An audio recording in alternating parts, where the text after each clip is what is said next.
Kerajaan Mataram kuno.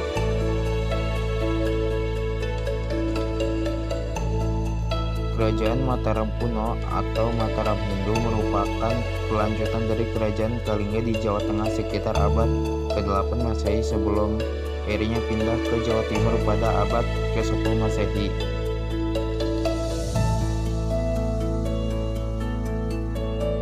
Berdasarkan prasasti Canggal disebutkan bahwa Kerajaan Mataram kuno telah berdiri dan berkembang sekitar abad ke-7 Masehi dengan raja pertamanya adalah Raja Sanjaya.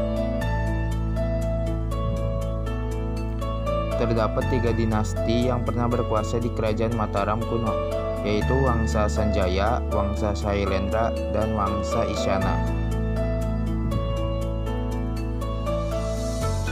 Wangsa Sanjaya didirikan oleh Sanjaya yang memerintah Kerajaan Mataram kuno dari tahun 717 Masehi hingga 780 Masehi. Dinasti ini dikenal sebagai penganut aliran Hindu Siwa. Setelah Sanjaya wafat, ia digantikan oleh putranya yang bernama Rakai Panangkarang. Pada masa pemerintahnya ini, ia mendukung berkembangnya agama Buddha. Setelah kekuasaan Rakai Panangkarang berakhir, timbul perpecahan antara anggota keluarga yang menganut agama Buddha dengan anggota keluarga yang masih menganut agama Hindu. Keluarga yang menganut Hindu berkuasa di Jawa bagian utara, sedangkan kelompok Buddha berkuasa di selatan.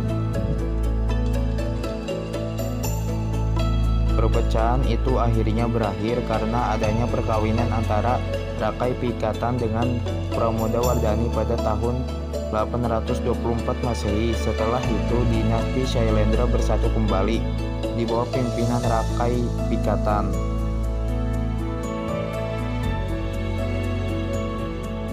Setelah Samaratungga, yaitu ayah Pramodawardhani, meninggal, putranya bernama Dewitara yang bernama Balaputra Dewa menentang Rakai Pikatan.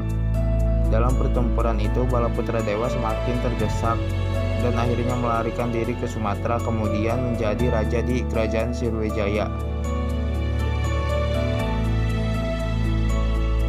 Pada tahun 856 Masehi, Rakai Pikatan turun tahta dan digantikan oleh Dyah Lokapala. Dyah Lokapala kemudian digantikan oleh Dyah Balitung. Pada masa pemerintahnya ini, Dyah Balitung di bidang politik, ekonomi, agama, dan kebudayaan mengalami kemajuan. Ia juga membangun Candi Prambanan yang sangat megah. Raja yang memerintah Mataram kuno selanjutnya adalah Empu Daksa, Dyah Tulodong, dan Dyah Wawa. Untuk mempertahankan wilayah kekuasaannya ini, Mataram kuno menjalin kerjasama dengan kerajaan lain seperti Kerajaan Siam dan India. Selain itu, Mataram kuno juga melakukan perkawinan politik sebagaimana yang terjadi antara Rakai Pikatan dengan Pramodawardhani.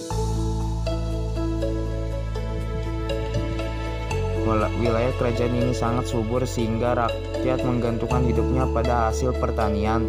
Usaha untuk meningkatkan hasil pertanian telah dilakukan sejak masa pemerintahan Rakai Kayuwangi.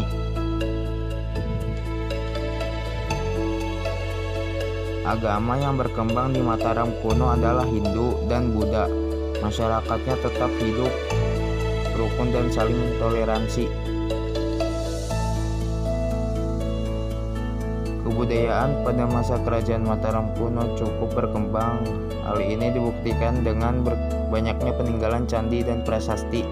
Di antaranya yang terkenal adalah Candi Prambanan dan Candi Borobudur.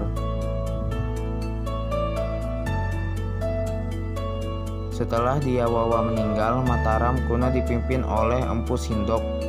Pada masa pemerintahnya ini, ia memindahkan kerajaan ke Jawa Timur karena meletusnya Gunung Merapi. Runtuhnya Kerajaan Mataram kuno disebabkan karena serangan dari Kerajaan Sriwijaya pada awal abad ke-11 Masehi.